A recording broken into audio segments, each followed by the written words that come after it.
good morning, good afternoon, and good evening po everyone. Saan mong panig po kayo ng daigdig naroon? Welcome po sa ating 102nd episode po of the Stop COVID Deaths webinar series brought to you by the University of the Philippines. Thank you for being part of our credible online community. And to all those who have just discovered us for today, welcome po at sana po masiyahan po kayo at marami po kayong matutunan sa ating mga webinar topics.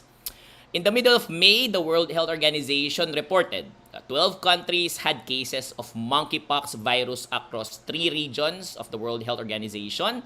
They also reported a disease outbreak news to raise awareness, inform the readiness and response efforts. However, the situation is still evolving. So parami pa rin po ng parami ang mga kaso po ng monkeypox sa daigdig. It's now found in, I think, a little over 30 countries in the world.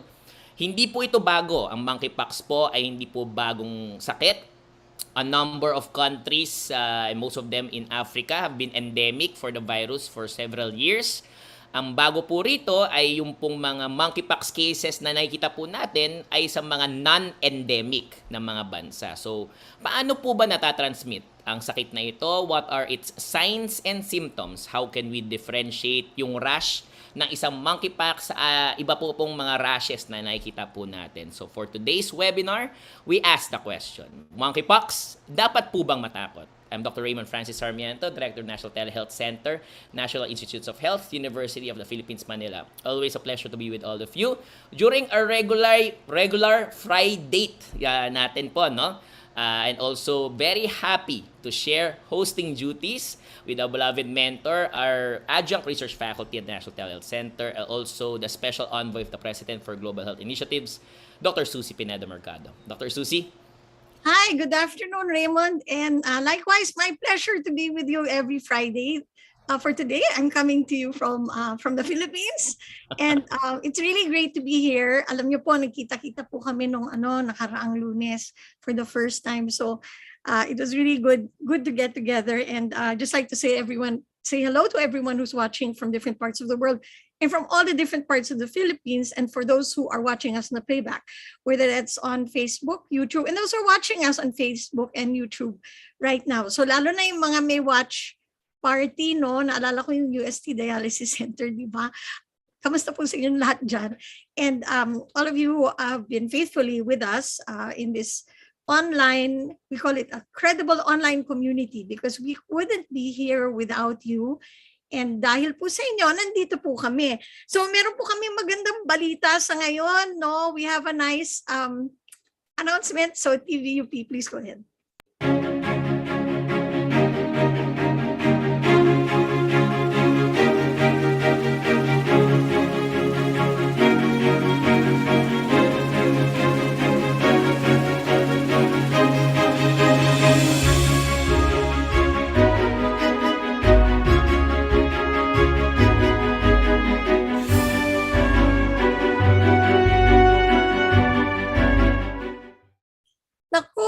Very proud to announce that our show, this is not just us, but you, right? Because it's a community, will be the recipient of the prestigious 19th Philippine Quill Awards. We announced this July, no? We announced that we are getting the international award. It will be received by our executive producer, Nani Pernia, and Chancellor PADILLA in New York in June. But in July, the Philippine version of that award, we're also receiving. So this is, yeah. We also had the 4th UP Gawad Pagulo Award in December. And I think we're reaping, di ba? Nag-ano na tayo, sabi umaani. Tama ba to? Tama ba to, Raymond? Umaani ng mga awards. And awards. Yeah, we owe that to you, to our audience, and to all of the doctors and all of our, our whole team here. The first time I saw the whole team the other day, parang ang dami. So many people are behind this. So just a bit of good news to start us off with the day. So over to you, Raymond. Thank you so much, Dr. Susie. And meron po rin po tayong another exciting announcement to share with everyone. So, para po rito, the Department of Science and Technology, Philippine Council for Health Research and Development, as well as the Department of Health, together with the UP College of Medicine, meron po silang panawagan for applications po. Ito po ang Helia Castillo Award for Research on Social Innovations in Health. For those who are not familiar, Dr. Helia Castillo is a national scientist po natin. And then for this application, we are looking for social innovators in health. Ang deadline po ay na-extend na po up to June 17th. If you have any projects, innovations, inventions po that have really contributed in terms of social impact sa mga communities, please feel free to submit your applications to the Helio Castillo Award for Research po in Social Innovation for Health. Maraming salamat.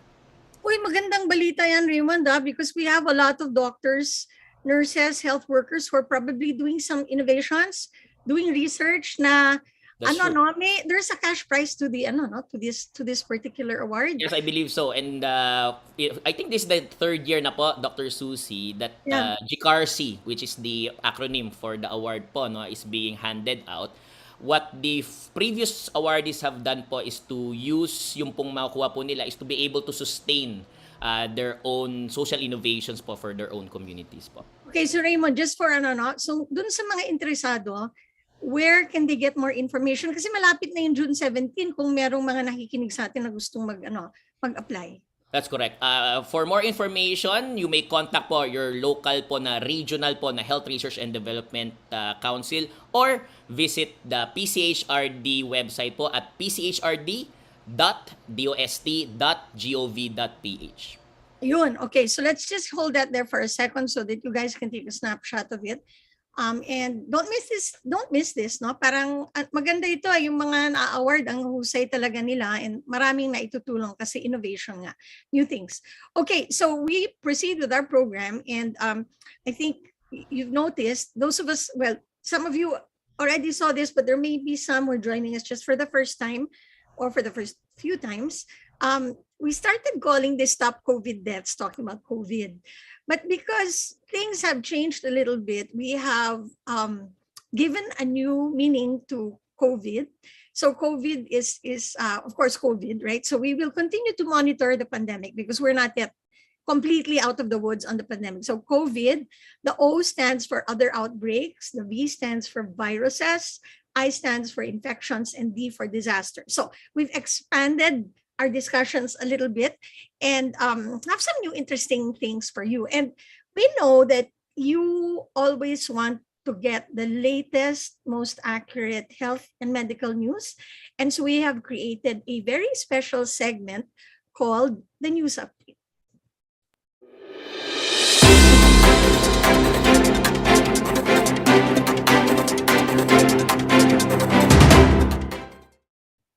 Okay, in our news today, there is a biotech. Oh, sorry. Where's my video? Sorry. Okay, sorry po. Hala, wala na naman.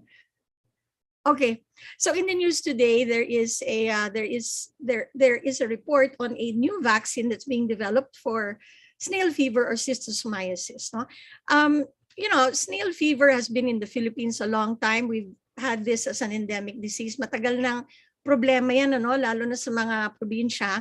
Dala po yan ng isang you get it from wading in water with a certain snail, small snail that is the host of this particular infection. So apparently we're almost eliminating schistosomiasis. It can actually be treated with praziquantel.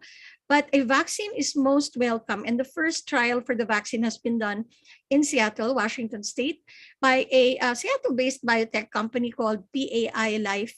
So we look forward to more information about this because there are about 230 million people in the world who get schistosomiasis every year, and about 200,000 deaths a year, no? So this is completely preventable, treatable, but therefore a vaccine then could really help totally eliminate the disease. Over to you, Raymond. Thank you, Dr. Susie, on your schistosomiasis vaccine update. Something more closer to home naman po, no? Ang China naman po, meron po silang Walvax Biotechnology. They have really looked into developing their own COVID-19 mRNA vaccine. In their interim clinical trial results, they found that the booster shot na gawa po sa kanilang mRNA technology, it is much more effective and produces stronger antibody response against the Omicron variant kung ikukumpara po sa Sinovac at saka sa Sinopharm. It is 4.4 times more effective against the Omicron variant po. So, antabayanan po natin yung mga developments po rito, and something really other countries continued with their own surges po, and hopefully this will be one of our weapons po, or part of our tool belt kumbaga in the fight against COVID-19. Okay, thank you so much, Raymond. And we'll continue to bring you the latest news and updates on this segment called The News Update.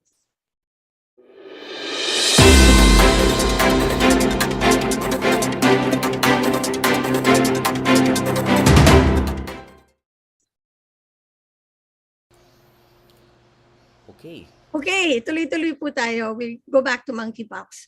And so many questions about monkeypox. What are the signs and symptoms? How is it transmitted? There's a rash, no? I think you've seen the rash in some of the photographs in the news. No? And then, of course, we have so many, Raymond already mentioned that monkeypox is endemic in several African countries, and we do have quite a number of OFWs in these African countries. So what are the precautions for them? How's it transmitted? How are we ready for monkeypox entering the country? So we have, it's a rapidly evolving situation. So what we would like to do right now is to share with you a link that you can go to so that you will know where to get updates. Kasi again, no, misinformation, ang dami na naman. Ito po, a very good place for you to get information. Picturean na nyo ngayon yan. At para pagka gusto nyo ng update, pwede kayong pumunta dyan. Raymond, over to you. Ito pong QR code na ito, it contains po public health advice patungkol po sa monkeypox. In particular, it contains the most up-to-date information. Ano po ba ang simptomas ng monkeypox? Paano nyo po mapoprotektahan ang inyong sarili at ang iba? At meron din po ditong section on frequently answered questions patungkol po sa monkeypox. So, hopefully, this will be one of the verified po and reliable sources of information on public health patungkol po sa monkeypox. Thank you so much, Raymond. And we just want to emphasize that we really are, we would really like people to avoid stigmatizing those who get monkeypox. I remember, Raymond, back in the day when HIV started, there was a lot of stigmatization. So WHO has already said that anyone can get or pass on monkeypox regardless of their sexuality. So let's stay neutral on this. It's really not okay to stigmatize people based on that. And we are after a common virus, right? So it can affect anybody. Sige, over to you, Raymond. Thank you so much, Dr. Susie. Yes, Pats. To set our discussion po into context, and especially for those who are joining us for the very first time, we always want to get sort of the pulse of the common folk on the street po, no? Which we call the person on the street video. So para po sa video na ito, ang tanong po na tinanong po namin ay ano ang pagkakaintindi po ninyo sa monkeypox? Please watch this. Based on mga nababasa ko sa social media, baka next pandemic ulit siya, communicable disease. Although recently may mga nababasa lang din ako na possible na hindi siya highly communicable. Ang pagkakaintindi ko sa monkeypox, isa siyang parang virus nga din na nakakahawa. Onti lang yung kaalaman ko sa kanya kasi para bigla na lang siya lumabas. Narinig ko na parang bulutong siya, tapos nagmo-monitor pa lang dun sa mga borders sa monkeypox. Feeling ko parang chickenpox lang siya na madaling ma-cure basta alaga lang sa sarili. Hindi ko rin masyado alam kung gaano siya kaseryoso. Kasi yung pag-discuss sa kanya minsan, parang moderate risk lang daw. Hindi daw sila natatakot na magiging parang pandemic ng COVID daw. Hindi ako natakot pa. Kasi parang ang layo ng lugar. ng nung pinag-infectan. Ano na naman to? Walang katapusan. Nang mga sakit-sakit. So, syempre may takot pa rin naman. Parang COVID siya na highly communicable. Nakaka-threaten din naman. But, ayun, siguro yung parang personally na parang pagod ka na. Sana wala nang pandemic na darating pa. Isa sa mga lunas pag magpapasok ng mga parang may mga signs na nun. Siguro nilalagnat, yun, mataas yung temperature nga, tapos yung alam ko lang talaga yung rashes. Pag parang may ganun. Tuloy pa rin po sana yung pag-iingat natin at sana mas maraming suporta galing sa gobyerno. Wag mababalisa agad. Di pa nga tayo talaga graduate sa COVID-19. Mas maging positive tayo.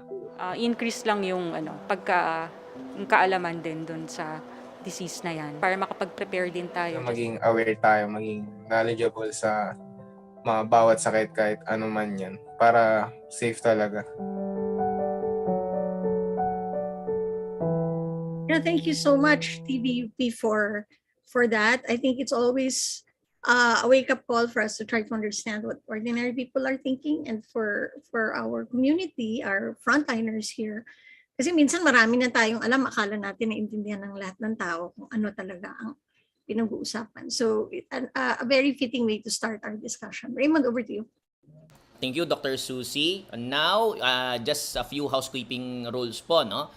For all those who are asking about the certificates, they will be given to those who have watched at least 50% of the webinar duration. I saw in the chat po na marami pa rin po hindi nakakatanggap, at least for webinar 101.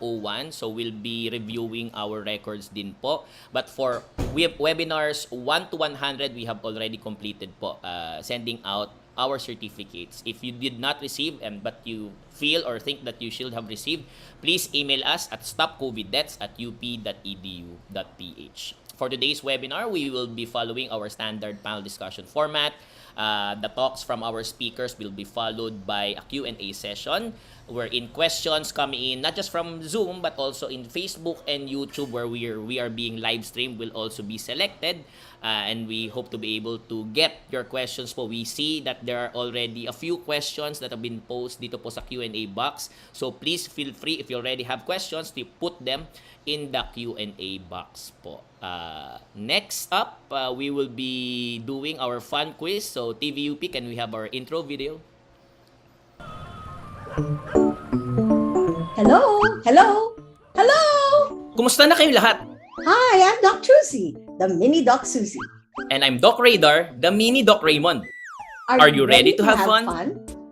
Simply open your browser to www.slido.com and enter your code to participate. We will discuss your answers during the panel discussion later on in the program. We will have it flashing on your screen in a bit, and we look forward to your answers.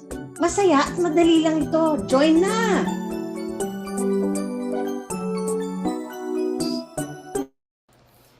Thank you so much. Okay, so not just on slido.com po, no, especially for those who are joining via Facebook and YouTube, but we also have this in the Zoom. So if we could also have that be flashed on thank you so much.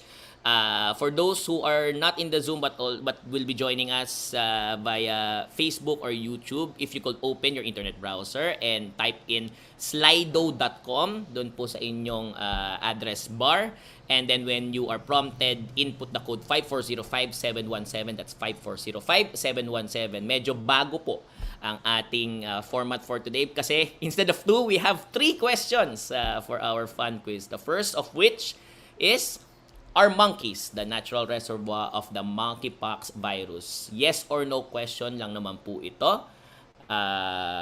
At this point, we'd like to greet those who are joining us from the Abra Provincial Disaster Risk Reduction and Management Council in Banged Abra, from Pozo Rubio Community Hospital in Pangasinan, from May Kawayan Doctors Hospital and Medical Center in May Kawayan, Bulacan, from Oriental Mindoro Provincial Hospital in Calapan, Oriental Mindoro, the Municipal Health Office in Balete, Aklan, and DOH Western Visayas Regional Office in Region 6 po. Maraming salamat po sa inyong pagsuporta. Our question number 2 reads, How can you differentiate between monkeypox and chickenpox? Is it the type of stages po ng lesion? Is it through the lymphadenopathy o kung mga kulani po, malalaman nyo na po ba yon? The distribution of the lesions? O lahat po na nabanggit, all of the above? As you know, we are being viewed din po and watched internationally, especially those from the Ministry of Health in Oman, from Chonin Hospital in Taipei, Taiwan, from Bangkok, Thailand, Jakarta, Indonesia, and Canton City in Vietnam. I've seen those who have yung pong hello from University of Hail in Saudi Arabia and Lunichi Ali University of Blida II in Algeria, UP International Nursing and Healthcare Forum from Lexington, Virginia, the Philippine Nurses Association in Edmonton, Alberta, Canada, Philippine Medical Association in Stockton, California, and Tunbridge Wells in the United Kingdom. It's a happy jubilee to Queen Elizabeth. Question number 3. What is the duration of quarantine if you have been exposed to someone with monkeypox? Is it 7 days, or 14 days, or 21 days, or hindi na po kailangan mag-isolate? We are seeing po, meron po pala kaming kabalin dito from Davsu in Bacolor Campus. Good afternoon po sa inyo. Those joining us from Taguig City University, as well as those po from Oman College of Health Sciences in the Sultanate of Oman. Maraming salamat po. Rizal Medical Center, Palawan State University, from UP Diliman also, from Far Eastern University. There are those from the National Teachers College. Maraming salamat po sa inyo. From Geras International School in Doha, Qatar. Thank you so much sa inyong masugid po na pagsubaybay. From Northern Mindanao, PCG Medical Service, at sa pharmacy po ng UP-PGH. Thank you so much. We will not be closing our fun quiz as we move on to our webinar proper. Dr. Susie? Okay, thank you so much, Raymond. We always find these questions very interesting. We ask our panelists. Actually, we meet with the panelists and they help create these questions so that you can walk away from the webinar with, a few very strong points that you can remember and that we all learn from. And we, as always, we bring you our best possible speakers who are available, and we just want to thank everyone in advance who's on the webinar today for their hard work. Because it's rapidly evolving, it means hindi pwedeng ginawa yung PowerPoint 1 week ago. Kailangan ina-update mula kagabi, no? So we'd like to thank our guests in advance for being with us. So let's get on with the webinar. And our first speaker is one of your favorites. We know this because you give us that feedback. So he's one of our favorites. He's an epidemiologist and a public health expert. Gagawa ko ng hint. Gagawa siya ng sayaw tungkol sa monkeypox. Yun ang hint. Kaya alam niyo na kung sino siya. Siya po ang director ng Department of Health Knowledge Management and Information Technology Service of the Department of Health. And of course, one of the most credible speakers and communicators in public health from the government side. We'd like to welcome Dr. Eric Tayag. Eric, welcome to the webinar.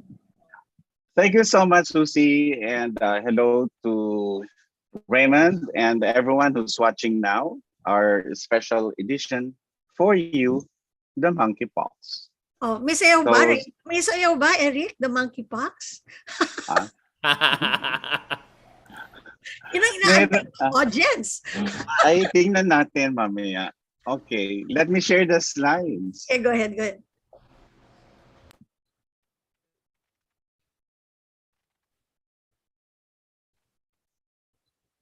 I-slideshow ko na. Okay.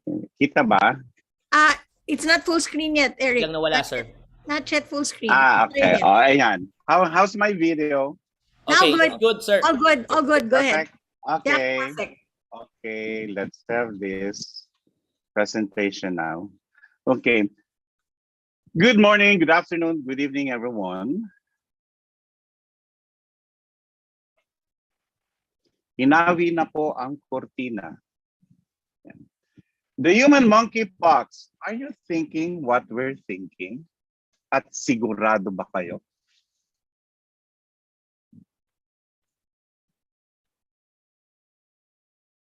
Definitely, our talk today is not monkey talk. Let's start the conversation. First, you're thinking it is an ancient disease and a close cousin to the smallpox. Fast check, it is a re-emerging viral disease transmitted from animals to humans. We call it zoonosis. The causative agent is due to a DNA virus, the monkeypox virus, which is a species of the genus Orthopox virus, distinct from the smallpox virus or variola.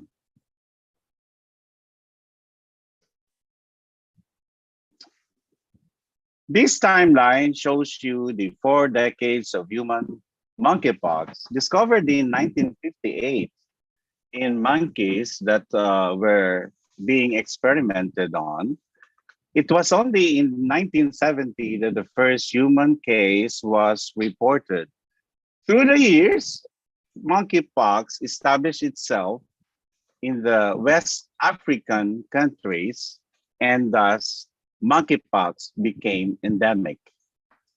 It was only in 2003 when it got out of the boundaries of these African countries where the natural habitat were the rainforest.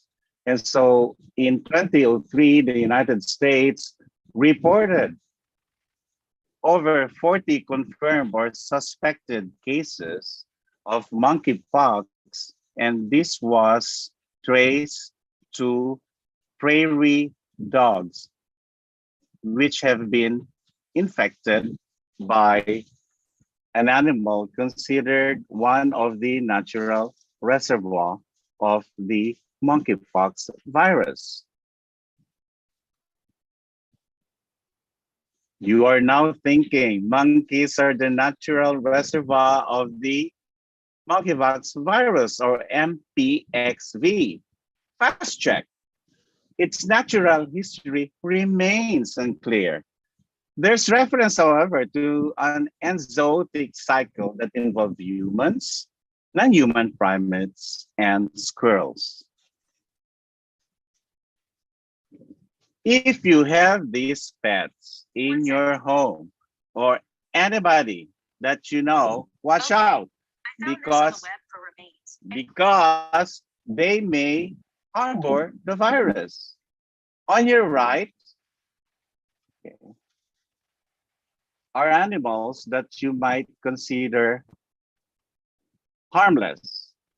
But of course, you have to make sure that they are safe to handle and care for.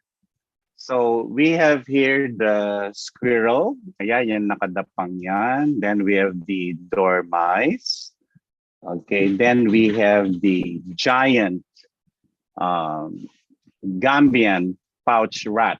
So ang natural reservoir daw ay mga rodents. But of course, this one you see, the one bigger, the one on your screen bigger, is the prairie dog, which was implicated in the 2003 outbreak in the United States.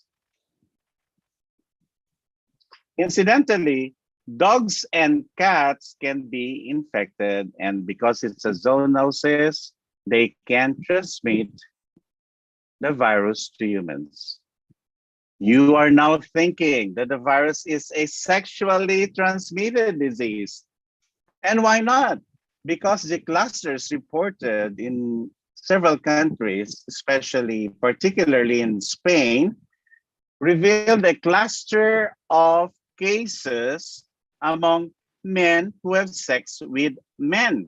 And so therefore, as Susie mentioned earlier, we should not stigmatize, discriminate.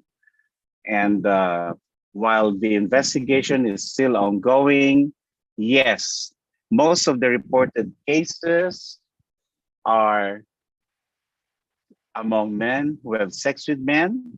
So far, they were not traced to any travel to endemic countries in Africa. Fast check. Transmission occurs with direct or indirect animal exposure. and person-to-person transmission, including sexual contact and unprotected contact with contaminated beddings and clothes. We should make the distinction here between sexually transmitted disease and sexual contact.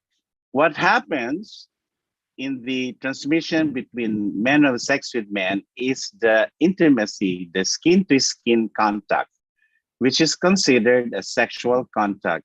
And let me repeat, it is not a sexually transmitted disease. But who knows if this changes over time.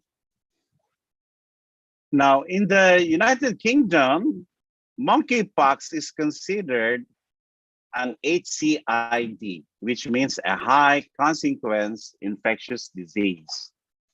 Okay.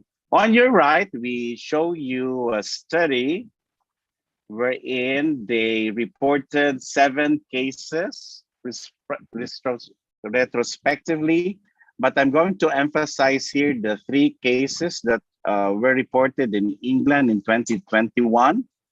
Okay, there were 2 that were between the ages of 30 and 40. The patient 6, okay, is a girl less than 2 years old. I'm showing you this because, surprise, there was no prodrome. Okay.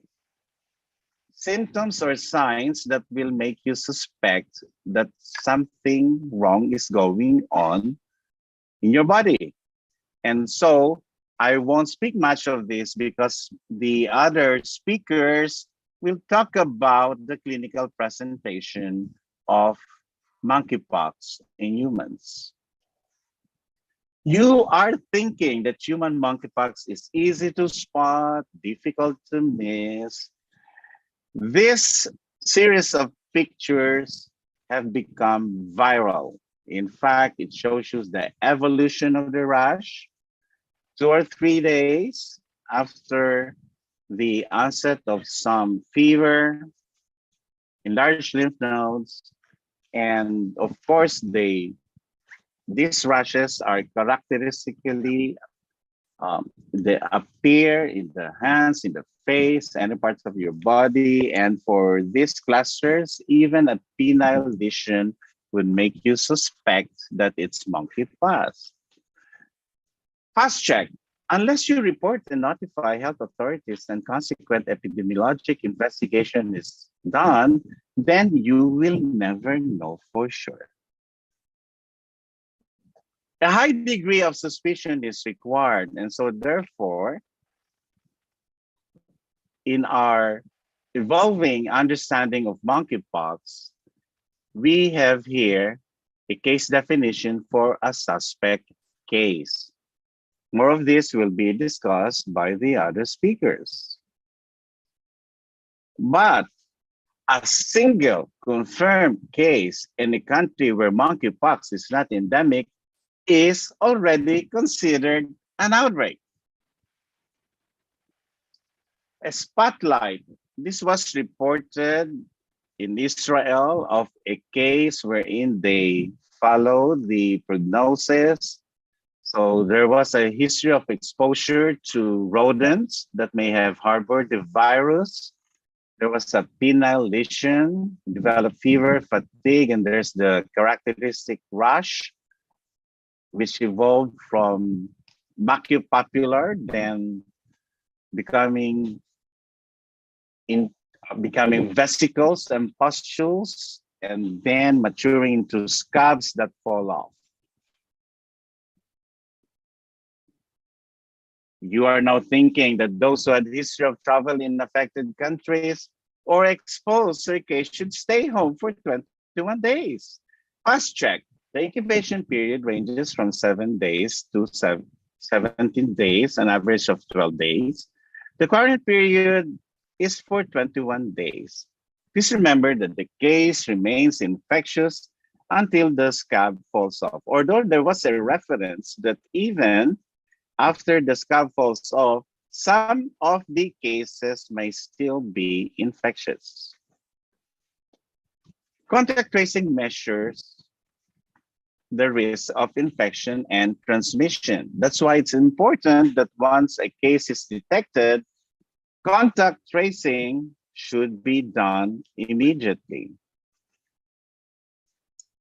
You are thinking that you have acquired some protection because you have a smallpox vaccine scar. Look at your left arm. If you have this scar, that's the scar you get or you got from the smallpox vaccine. The smallpox vaccination was stopped when in 1980 smallpox was declared eradicated. Fast check. The smallpox vaccine has been shown to have some protection against monkeypox. Protection, however, begins to wane over time. Ito po yung mga bakuna, may stockpile po ang Estados Unidos at nag-iisip po sila kung ito po ay kailangang mag-mass production na.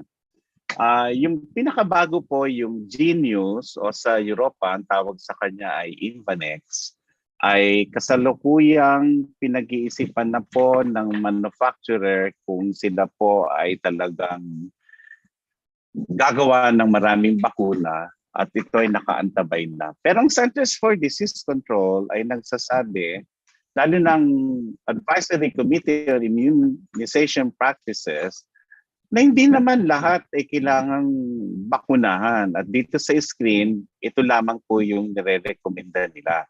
Halimbawa, yung laboratory personnel na magsasagawa ng testing, yung mga research laboratory workers, at yung mga frontliners natin, public health response team. Pero kung sa ospital kayo at mag-care ng pasyente, i-assess kayo ng infection control committee nyo kung sakasakaling magkakaroon tayo ng monkeypox sa ating bansa.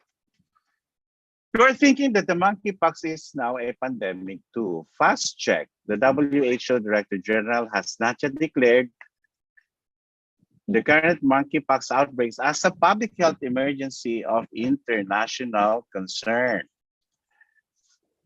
Usually, tinatawag na pandemic yan if there are multi-continents already involved. E dito sa mapa, lumalabas na parang at the most, 2 continent pa lang po yan. Now, I have to reintroduce this Annex 2 of the International Health Regulations of 2005 that came into force in 2007. Alam nyo ba, para madeklarang public health emergency of international concern, ang isang sakit, okay, from the emerging pathogens, kailangan sagutin itong 4 pong ito.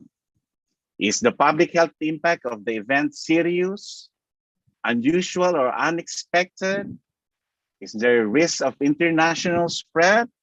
Is there risk of travel or traffic restrictions? Pag 2 yes po yan po ay namumuro na public health emergency of international concern. You're thinking that the Philippines should consider travel ban. Okay, sa kanan nyo po, nandiyan yung 4-door strategy po ng Pilipinas. At yung number 1 nga po ay travel restriction. Yung number 2 is screen natin. Okay? Number 3, ayan na, early detection, treatment. Okay? Fast check. The World Health Organization just announced that monkeypox is moderate risk for public health. Salungat nito sa US Centers for Disease Control, low risk daw, and says those who may have monkeypox should delay travel by public transportation unless cleared by health authorities. You're thinking that you know enough to get interviewed and inform the public. Like this, okay? Are these the messages you want to convey? Fast check. The single overriding communication objective, SOCO, will help you frame the message. Because we are still 0 cases, the SOCO may read like this. Please report any unexpected rush, yours or from someone you may have had recent contact with, to health authorities of the DOH, Epidemiology Bureau or Regional Local Epidemiology and Surveillance Units. Please call 1555. Here are my references for this presentation. And please read them. This will be provided to you. And what's the answer to the question? Monkeypox, dapat bang matakot? Dapat ba tayong matakot? Ano ang dapat ikatakot? Ibibitin po muna namin kayo sapagkat may magsasalita pa po at mamaya sasagutin po natin ng sabay-sabay. Matatakot ba tayo o hindi dapat matakot? Maraming salamat. That ends my presentation. Thank you so much, Eric. Always so nice to have you on the webinar and a fantastic presentation. I learned so much, and you can see all the clapping and the hearts and the appreciation of our audience. Ang daming, parang marami tayo talagang kailangan intindihin about it. No, so thank you so much for that, Eric. And of course, binitin mo pa kami, di ba? Hindi ka pa sumagot. So mamaya baka makarinig tayong sagot kung dapat tayong matakot o hindi. Okay, we're going to our next speaker. And Raymond, are you introducing the next speaker or is it me? Yes, Dr. Susie. Go. And thank you, Raymond. Director Tayag, for that lively, as always po, na presentation. We hope you'll be able to join us mamaya po sa Q&A session. For our second speaker, we have 3 speakers po for today, but for our second speaker, kilala niyo po siya. He was one of our speakers with regards to COVID-19 management po, no? He is a clinical associate professor at the Division of Infectious Diseases of the Department of Medicine at the Philippine General Hospital. Please welcome again to your screens, Dr. Joseph Adrian Buensalido. Dr. John D. Hi, hello. Good afternoon to everyone. Can you hear me well? Yes. Yes, loud and clear. Okay, Here, great. Johnny. Go ahead. So thank you to Dr. Tayag. Let me just share my screen. And here you go. All right. So thank you, Dr. Tayag, for leaving that question. No? And parang medyo sinasagot ko with this slide. Ano? Monkeypox, wag muna matakot. Okay? I'll go to the next slide. These are my disclosures. And let me start with this slide. No? I'm going to be talking about transmission, mode of transmission, and then clinical and laboratory diagnosis, no? And treatment. No? And then, although I'll flip the treatment and the diagnosis part. No? And you will understand why in a bit. No? So first, no, let me start with this slide. No? So Dr. Tayag mentioned that monkeypox is a zoonosis, meaning it's in general, the transmission goes around in animals, no? In rodents, no? Yung mga ngumangat-ngat, no? Mga animal na ngumangat-ngat. But from time to time, no, it can lead to a primary infection in humans. No? That means animal to human spread. No? And usually there will be some form of contact, no? Contact with infected animals, such as like this guy, no, who went hunting, no, and sometimes like this guy who had contact with contaminated animal products, no, like for example bush meat or something like that, some form of contact, and that primary infection causes human monkeypox. Okay, so this guy is an example, no, and once you have a human infection, there is a chance, no. And we'll discuss in a bit kung malaki ba yung chance o mababa yung chance. But there is a chance for a secondary infection, meaning human to human. No? So, example could be from close contact with family members, or kung kunwari nahawa na si Mrs., no? Pwedeng from mother to child kung may infection si madam. No? So, these are the types of transmission. No? And how so? How does it occur? No?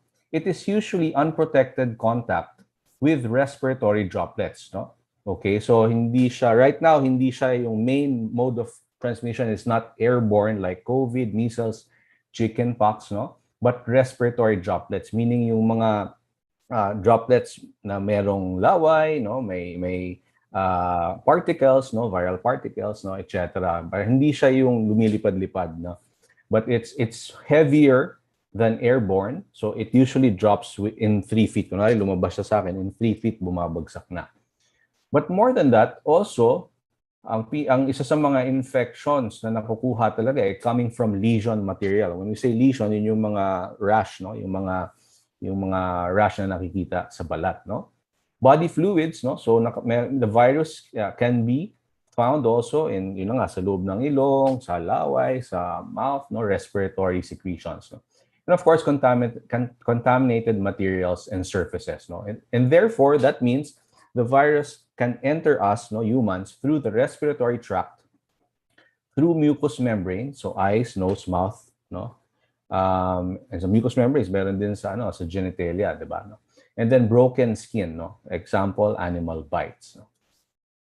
And this is one thing to take home, no. That there is, of course, an incubation period, meaning you got exposed, no, and then it entered your body, your system, and it's now replicating, no? And that incubation period, wala pang symptoms, no? Can last up to 21 days. So 5 to 21 days. And then around that time, nagre-replicate siya, and then when it reaches a certain point, no? Magkakaroon ng sakit na. So there's an illness that starts, and that's when you start with the febrile stage, no? Which usually lasts 1 to 4 days. And later on, we shall see that it's really not just the fever stage alone. So after the fever stage of 1 to 4 days, you go to the rash stage, no? And the rash may actually be from 2 to 4 weeks, no? Tagal, no? And then afterwards, and this is the hope, no? That most of those who get monkeypox hopefully recover. And that may last days to weeks. So we'll start with incubation period, no? And we mentioned the duration of up to 21 days. And we also mentioned that there's no symptom at this stage, no? However, the virus may already appear in the bloodstream at the end, so towards the tail end ng incubation period. And it will continue into the febrile stage, no? Dito, meron talagang virus in the blood, no? Kasi nga may fever na. Usually, we get fevers when we have a pathogen or an infection in the bloodstream, no? Okay, so I mentioned earlier, hindi lang siya fever, no? Fever actually siya plus other symptoms stage, no? Hindi lang siya fever stage. And there are other symptoms that we should watch out for, and that is more characteristic of monkeypox than other similar-looking illnesses, no? So swollen lymph nodes or lymphadenopathy.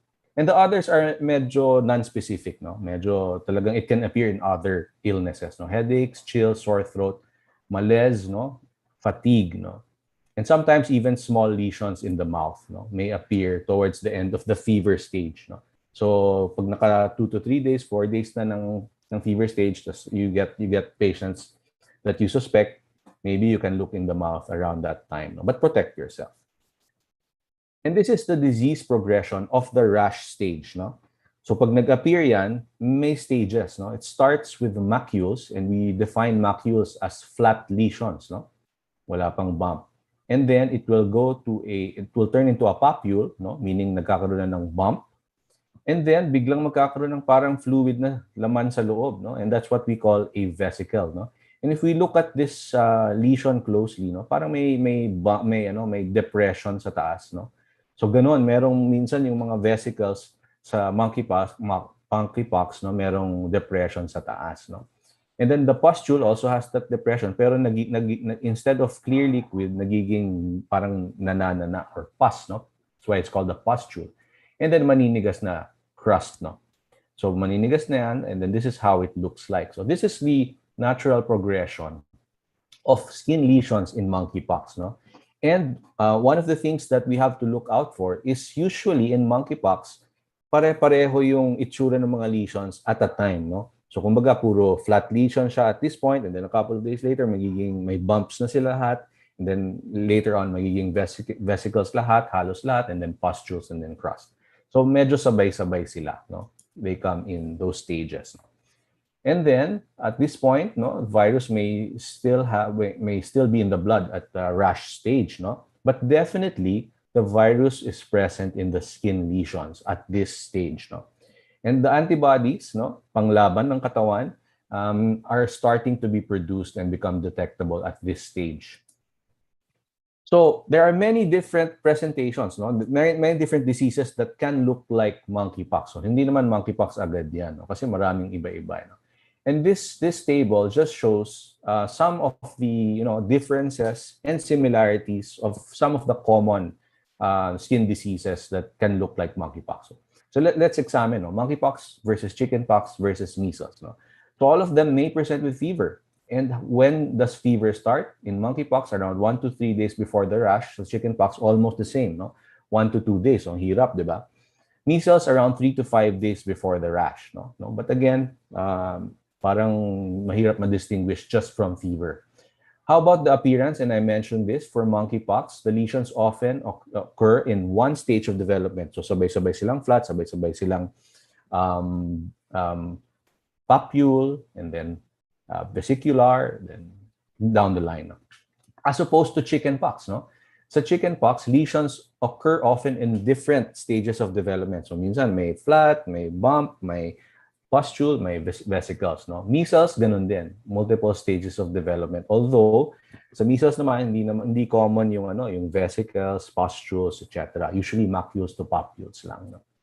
And then yung development of the rash in monkeypox is slow, as opposed to more rapid in chickenpox in measles. But one of the things is yung rash distribution, very important to look at. And there I have an illustration that I will be presenting that will show this, no? More dense sa monkeypox sa face and also on palms and soles. Versus chickenpox, more dense on the trunk naman, absent on palms and soles, no? Measles naman, there's a characteristic yung lesions ng measles, no, comes from top to bottom, no? And then also reaches hands and feet, no? But the lymph nodes is more often talaga, it's more characteristic of monkeypox, and it's usually absent in chickenpox, and measles very occasional, no? And even, diba, measles is the main measles, but there's also yung German measles, which we call rubella. But rubella, nakakagulo din yun kasi it can cause some lymph nodes behind the ears and at the back of the head, no? So, but compared to monkeypox and chickenpox, the lymph nodes are actually the ones that can actually help us diagnose it. Now, let's look at death rate, no? Medyo sa monkeypox up to 10%, but actually it's a range, no? There are two types of monkeypox, no? Clades, no? Or variants, no? Yung nasa Western Africa at yung nasa Central Africa. Yung nasa Western Africa, mas mild, no? And fortunately, these days, yung recent data has shown na most of the ones appearing in the different countries, non-endemic areas these days are mostly West African. So mababa yung death rate, usually mga 1% to 6%, no?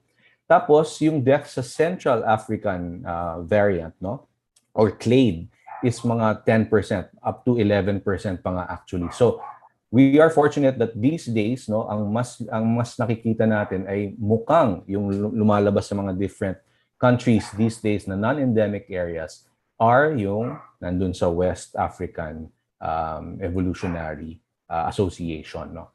Okay, and sa chickenpox, rare yung death. Measles, it varies, no?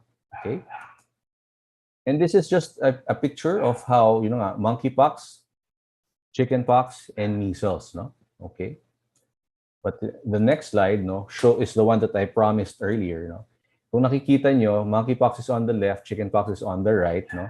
If you look sa monkeypox, the distribution or clustering is more on the face and the extremities, no? Sa arms, sa legs, not so much on the trunk, pero meron pa rin, no?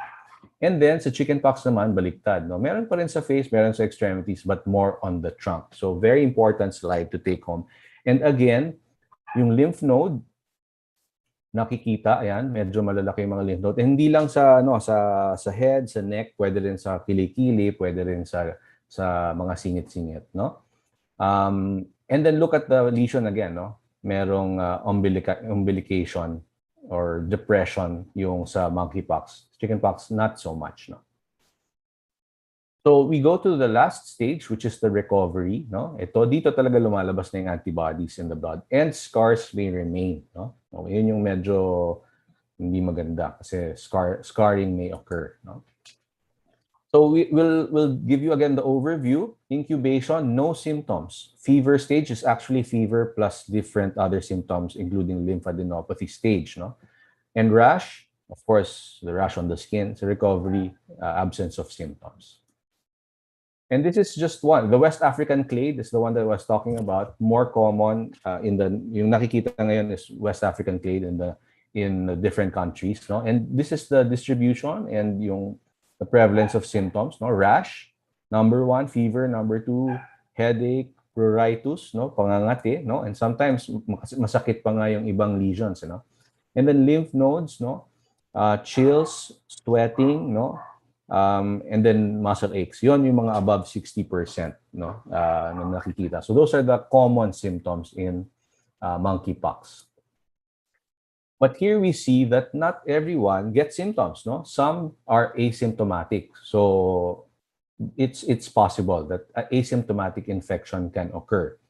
Now, we have to protect these populations, no? Because there are risk factors for severe disease, no? Sino ba yung mga pwede magkaroon ng more severe monkeypox, no? Children, those who have immunodeficiency or weak immune systems, no? Those who have invasive routes of infection, kinagat, so mas madaling pumasok, no? And of course, ito yung central African clade or the Congo Basin clade variant. As I mentioned, mas mataas yung kanyang mortality rate, no? Up to 11%, no?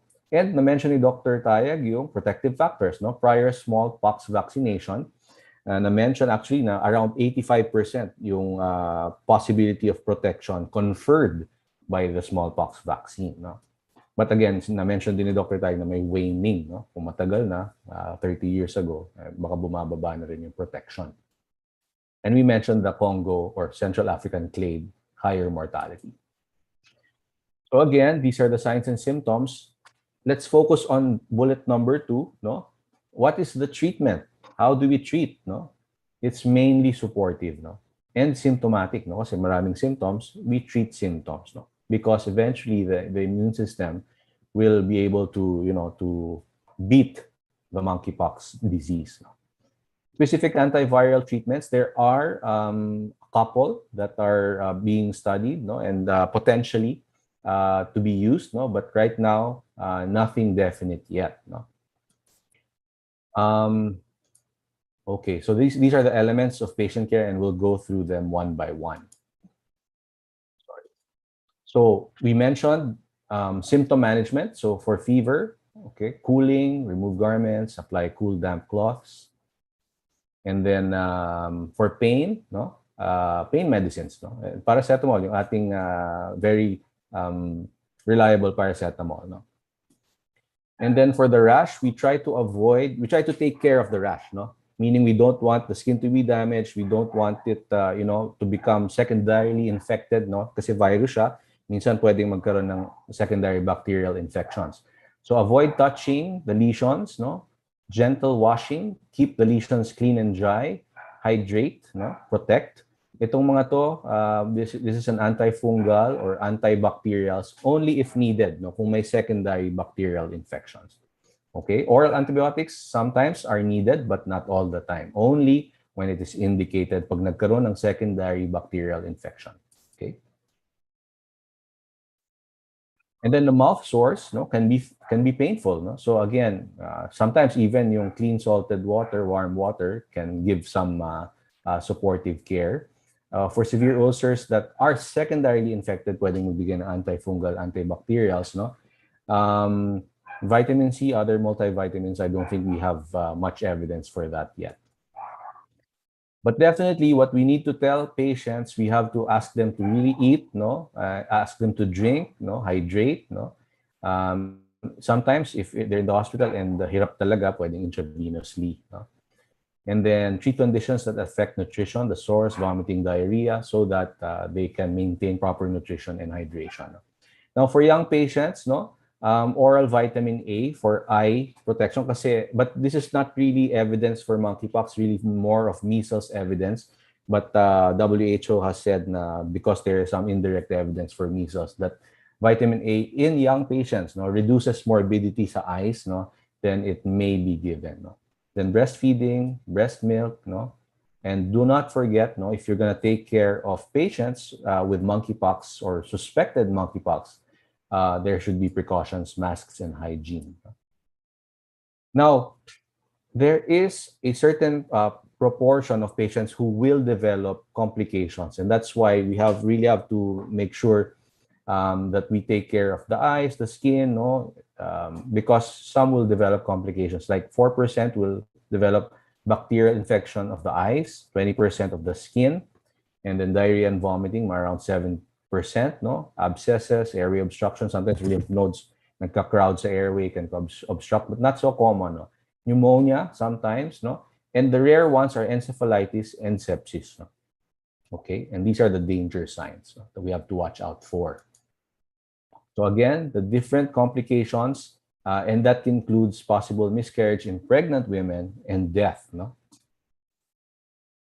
And we mentioned this, no, vitamin A and protective eye pads, no, not the iPad that we do like that, no, but eye pads, no, to protect the eyes, no.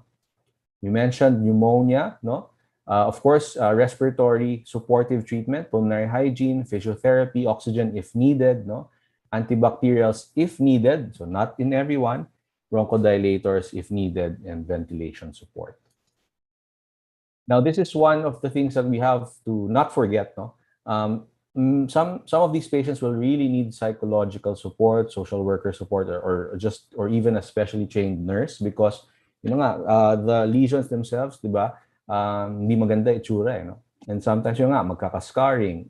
Plus if you are infected, no? So meaning you have the monkeypox, you need to be isolated for around 21 days or until the lesions have all gone better, no? Natanggal na yung scab, no? Okay na yung skin, no? Okay. And you have to keep the patient calm, the family calm, keep them informed, no? And this webinar today actually helps all of us know what we need to know. So this is just an example of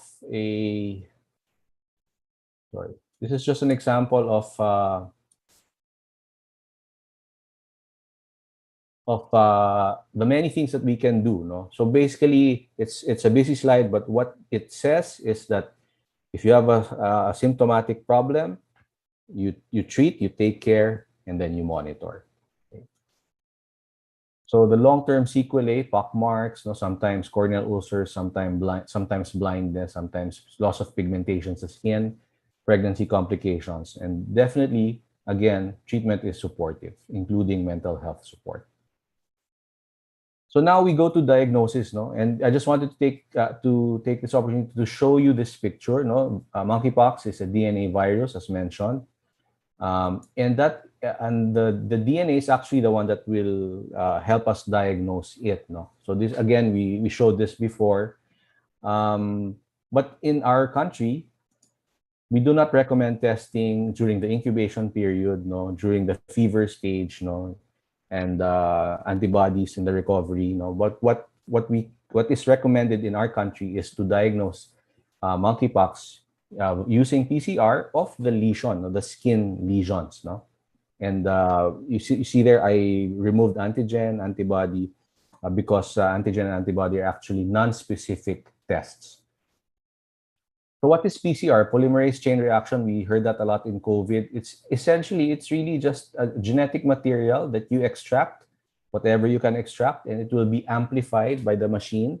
And it's easy for the machine to identify it. And it's very specific. So if it's a monkeypox PCR, it's going to diagnose it. No? So now there's conventional PCR that can identify the monkeypox virus, but that there are also better PCRs that can identify up to the clade, no? And also whole genome sequencing. No? So this is the snapshot of on how to diagnose it, no? So take a sample of the lesion, pack it well, transport it well, and do the PCR. Okay, and most important, especially for those who will be doing the sampling, no? Prepare the labels in advance, including all this information. The case investigation forms are already available with DOH. And these are the things that you need to sample lesions, no? So you sanitize first the lesions, you remove the lesion roof, you brush it, the base of the lesion, put the swab in the container, and then put the roof of the container.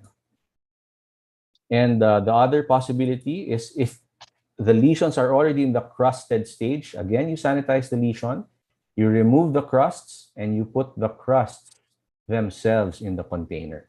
And that can be PCR'd as well. And for storing specimens for transport, no, refrigerator for around 4 degrees. But once it arrives in the lab, they will keep it at -20, no, and they will monitor it. Definitely, if there's a chance, no, you have to remember that if you have specimens, keep it away from medicine and food, not in the same refrigerator. And then this is how we ensure that if it spills, no, it won't add to transmission. No? So it should be stored in a primary watertight container with absorbent material over it, and then by watertight packaging, final rigid box, and you put the CIF there, no, and then the cool box. And this is how it will look. Of course, fastest mode of transport with trained drivers, no, temperature of 4 degrees as mentioned. Okay, so surveillance, no, is very important for this particular illness, especially since sabi nga ni Dr. TAYAG, 0 cases pa tayo, no? So we will need to map person, place, and time. Detailed case investigation form should be done, and we mentioned collection, identification of primary, co-primary, and secondary cases. Dr. Tayag mentioned this, that a single case, no, if it occurs in our country, that will be already an epidemic.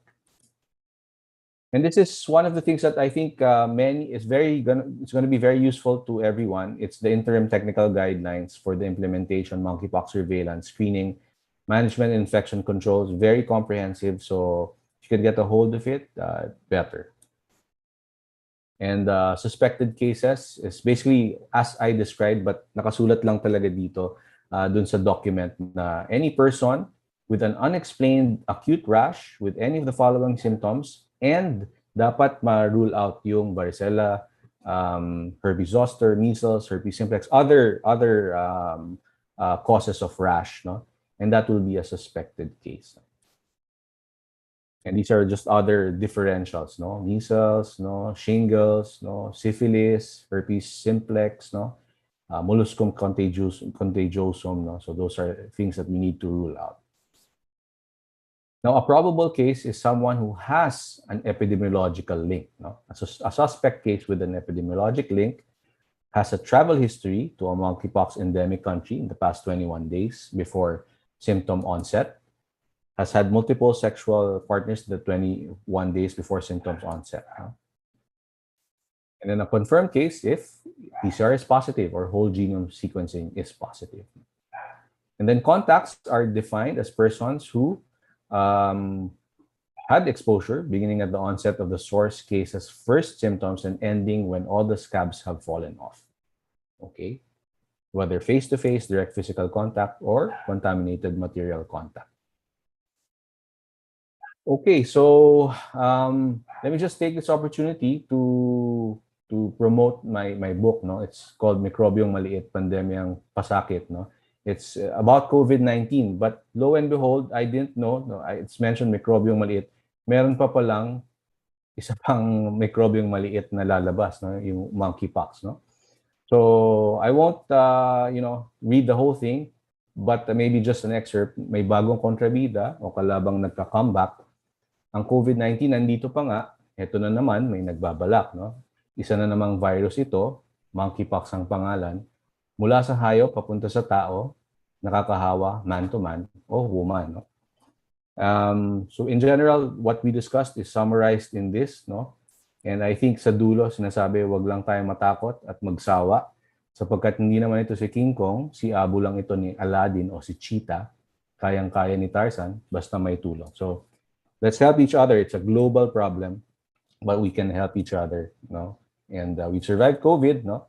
Monkeypox, baka wala lang yan. So, wag muna tayong matakot. Thank you. Thank you very much. That's Dr. John D. BUENSALIDO. Thank you, John D. I'm gonna watch on the playback. No, the slides were great, and I think it was really very important to see the photographs coming out of Africa, because none of us have seen this in medical school, or we have no experience of what this looks like. So having all those photographs was really very important for our audience who are all frontliners. No? I think this is a present. This whole webinar will be a really good resource for everybody who's watching. Kasi people are talking about monkeypox, but how do you explain? Ito na ang ganda-ganda ng mga paliwanag, Dr. Tayag and also Dr. John D. BUENSALIDO. Thank you so much for that, and you could see all the hearts, the clapping, and My pleasure. Thank you, Dr. John D. Okay, go ahead, Raymond. And for our last, but not the least, obviously, na presenter po natin for today, he is a fellow with the Division of Adult Infectious Diseases sa Department of Medicine sa Philippine General Hospital. Please give a warm welcome to Dr. MERRILL Vanyu. Dr. MERRILL. Hello, let me share my screen.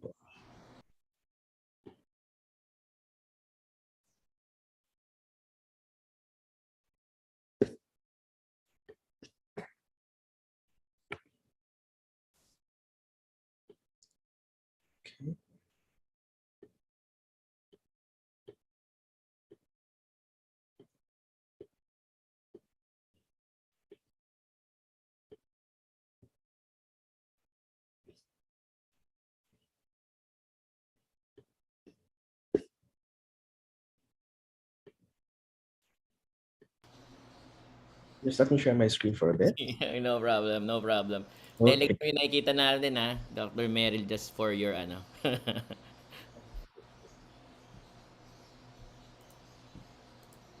While we're waiting, Raymond, dami na natin questions sa Q&A box, no? Oh, I don't think we've had this many for a long time, Dr. Oh, so we're gonna ask Dr. BUENSALIDO and Eric Tayag to answer some of them if you can. And some of them will take up in the discussion. Sige, go ahead, Doc MERRILL, go ahead. Okay, can you see my slide now? Yes, go ahead. Perfect. Okay, so thank you for having me. And right now I'll be sharing some protective measures that we can institute to protect ourselves against monkeypox should it become a concern in our country.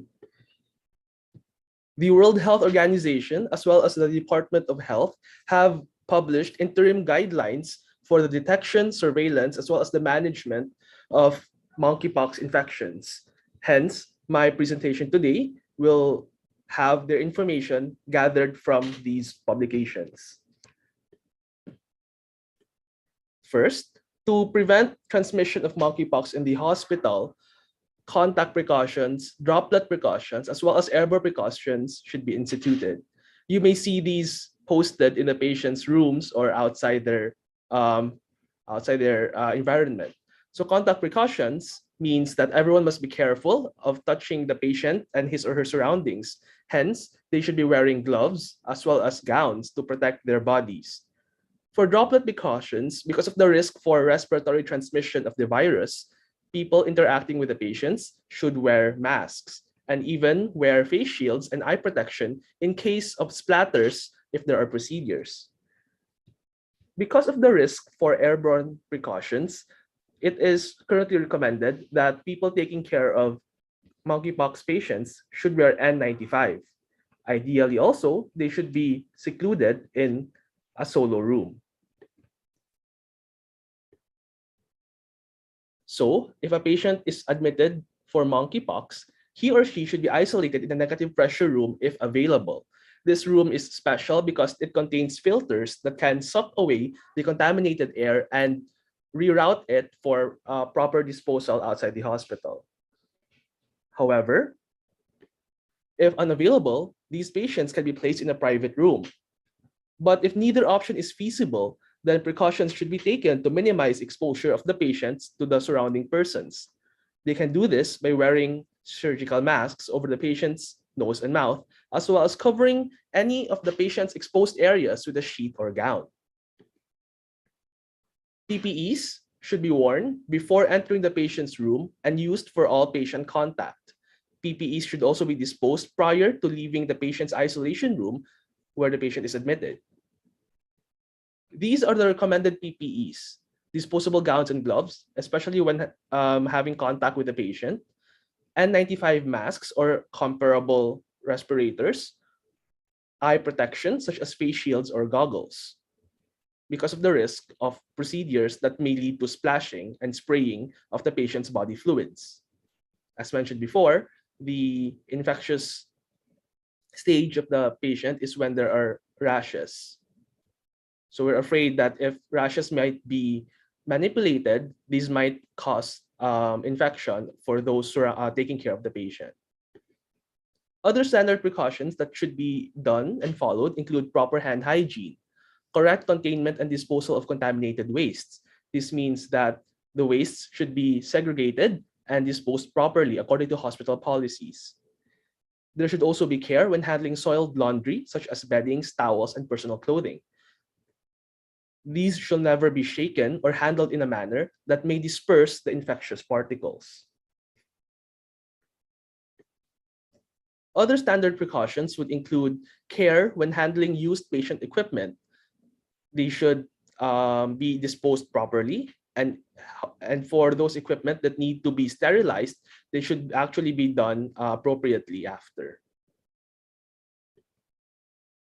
The contamination of the patient's room should also be done after he or she has been discharged. The personnel who will be cleaning the room should still wear appropriate PPEs to avoid direct contact with the contaminated material during the process. First, contaminated clothing and linens should be collected and bagged before the room is cleaned. These clothing linens should not be shaken or handled in a manner that may disperse the infectious particles. After these linens or sheets have been brought out of the room, they can then be cleaned. What they can use for cleaning could be hospital detergents as well as chlorine at 1,000 parts per millimeter, 1,000 parts per million. They should pay particular attention to those frequently touched surfaces such as tables, door handles, toilet flush handles, and taps. Common areas where the patient may have stayed for not a long time should also be cleaned, and personnel should still wear the appropriate PPEs such as face masks, goggles, gloves, and gowns. For laundering the sheets and other gowns of the patients in the hospital, they should be washed in a standard washing machine with hot water at least 60 degrees and detergent. Bleach may be added after, but is not necessary. For other wastes generated from patients with monkeypox, they should be categorized as category A waste. This means that these are biohazardous and should be placed in these red or yellow bags and then decontaminated or disinfected prior to disposal. They could even be incinerated so that transmission of infectious particles is avoided. For those patients who are stable and may not need hospital admission, they can be isolated at home. So for those patients suspected, probable, or confirmed, they should isolate for 21 days or until there is resolution of all symptoms, including rash, crusting, or scabs. So these are some infection control measures that can be observed while the patient continues home isolation. First, they should avoid direct skin-to-skin or face-to-face contact, including any sexual activity with other household members. Also, skin lesions should be covered to the best extent possible. This may mean wearing long sleeves, long pants, and covering the rashes with dressing. However, for those with lesions that may not be covered entirely, they should stay in a separate room, away from other family members. They should also wear surgical masks, especially if they have to interact with other family members. Patients should not leave the home for any purpose except for medical checkups. They should also avoid contact with domestic or wild animals. And then they should avoid manipulating or scratching the skin, especially the rashes, so that they prevent exposure of other people to the viral particles, as well as prevent secondary bacterial infection. Also, they should wear gloves if ever they would have direct contact with the lesions. For the cleaning practices, these are similar to what should be done in the hospital, where the member should continue hand hygiene and then launder the sheets and contaminated material at 60 with a washing machine with hot water at 60 degrees, as well as placing detergent, and bleach may or may not be added as well. And we should always remember to not shake or manhandle soiled laundry to prevent spread of the viral particles. Dishes and other eating utensils should not be shared. Contaminated surface should be cleaned and disinfected immediately. And then for any wastes that will be disposed of, these should be labeled properly, and the garbage collector should be instructed to avoid disposing these infected materials in the landfills. So, isolation and transmission-based precautions should still be continued to complete 21 days or until all the rashes, the scabs, and the lesions have fallen off and healed. In the event that the patient with monkeypox succumbs to its complications and dies, the DOH also has included guidelines on the proper handling of human remains. First, if the patient is admitted in the hospital, all healthcare personnel, support staff, and funeral parlor workers should wear appropriate PPEs before handling the human remains. Implants, such as pacemakers or orthopedic implants in the cadaver, shall not be removed to minimize the exposure of personnel handling the body. In this case, the body should then be buried instead of cremated. The body should be wrapped with cloth and placed in an airtight cadaver bag that is leak-proof and then zipped closely and tied with tapes and bandage strips. The surface of the cadaver bag should also be decontaminated with hypochlorite solution or bleach. If the family of the patient wants to view the body after the removal from the isolation room, they may be allowed as long as standard precautions are strictly followed in accordance to the hospital policies as well. Again, PPEs should be disposed of immediately, and hand washing should be done after doing this procedure. However, if the patient dies not in the hospital, but maybe at home, only authorized personnel, such as those from the LGU and the funeral parlors, are allowed to handle the human remains. Again, everyone must wear appropriate PPEs before handling the human remains. If there are tubes attached, drains, or catheters, they should be removed with extreme caution and placed in tightly sealed containers to be disposed of properly. Oral, nasal, and rectal orifices of the human remains have to be plugged to prevent leakage of body fluids. For the transfer to the funeral home or the crematorium, there should be no unzipping of the cadaver bag or removal of the body. Embalming or hygienic preparations such as cleaning of the body, tidying of hair, trimming of nails, and shaving shall not be allowed. Again, appropriate PPEs should be worn by the people in charge of the transfer. And the vehicle used for transport shall be disinfected immediately following proper disinfection protocol. For burial and cremation, these shall be done within 12 hours after death. And this should be done in accordance with the person's religion and culturally appropriate norms. The staff should still wear appropriate PPEs, and large gatherings at the crematorium or the burial ground should be avoided. Right now, we may be recovering from COVID-19 pandemic, but we still have to remain vigilant and careful because there might be another one coming. So this ends my presentation, and thank you for having me.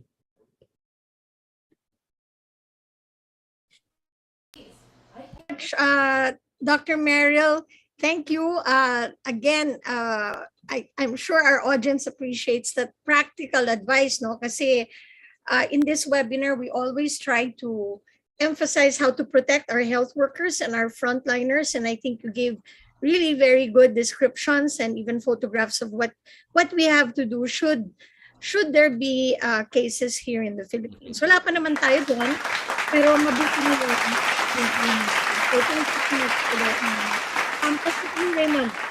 Thank you. Actually, my most favorite part kay Dr. Merrill was the slide on disposal of dead bodies. That's not often being talked about. So thank you so much for including that, Dr. Merrill. At this point, we'll ask all of our presenters to open their videos po so we could prep for our Q&A. But before we go into that, we'll take a very quick break for our special public service announcement. Take it away, TVUP.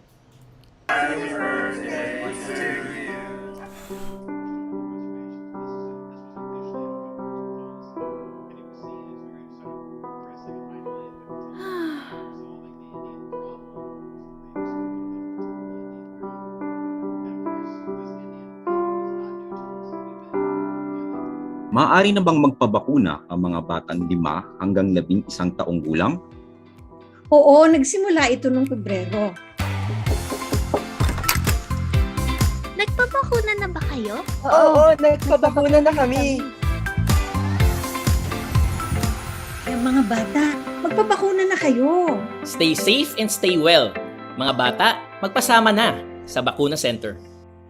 Thank you so much. TVUP, the COVID communication public service announcement is one of the many creative outputs of the Stop COVID Deaths team to push for pediatric vaccination for children aged 5 and above. We hope you'll be able to share this message po to everyone so that we could all be protected against COVID-19.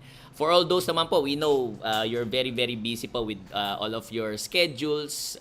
We have selected very, very short consumable videos po that we lovingly call SCD Shorts. All of these can be found if you go to www.youtube.com/TVUPPH. Doon nyo po siya makikita. Maikli lang po ito. It's just the nuggets of wisdom po from each of our webinar topics. Over to you, Dr. Susie. Wala yata si Dr. Susie. Okay, so no worries. We'll get the ball rolling po with regards to our very first question. We often start naman po with the upvoted questions that we have. And this one comes in from Dr. Cabellon, who is a member po of UPMASA. It looks like it's a public health question po, so we'll post that to Director Tayag if an outbreak of monkeypox occurs in the Philippines.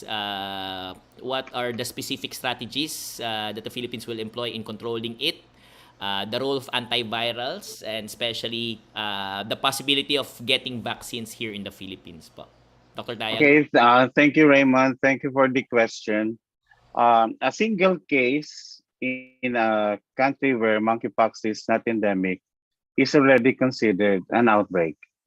And so therefore, at the points of entry, the Bureau of Quarantine has the responsibility to give the instructions to incoming travelers that what they have to watch out for, that they have to report and notify.